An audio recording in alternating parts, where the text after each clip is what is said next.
দর্শক সবাইকে শুভেচ্ছা জানাচ্ছি। আমরা এখন একটি নদীর তীরবর্তী এলাকাতে আছি। এটা হচ্ছে কয়রা নদী। আর আপনারা দেখতে পাচ্ছেন অনেকগুলো ধলাই নৌকা এক জায়গায় রাখা আছে। দর্শক, এগুলোকে বলা হয় ধলাই নৌকা। এগুলো নিয়ে সুন্দরবনে যাওয়া হয় গোলপাতা সংগ্রহের জন্য। একটা নির্দিষ্ট মৌসুমে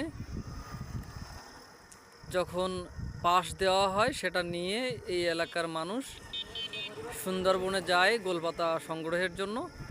সেই নৌকাগুলো এখানে রাখা আছে, দেখছেন অনেক বড় বড় নৌকা।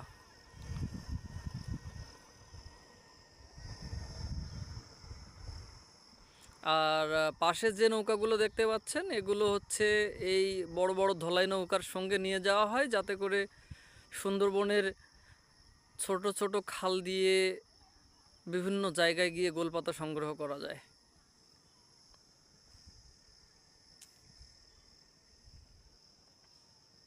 দেখছেন বন্ধুরা, এই চরে আছে ধলাই নৌকা আর এপাশেই গোলপাতা রাখা হয়েছে। এবছর সম্ভবত সুন্দরবন থেকে গোলপাতা সংগ্রহের মৌসুম শেষ হয়েছে। নৌকাগুলো রাখা। সবাই ভালো থাকবেন।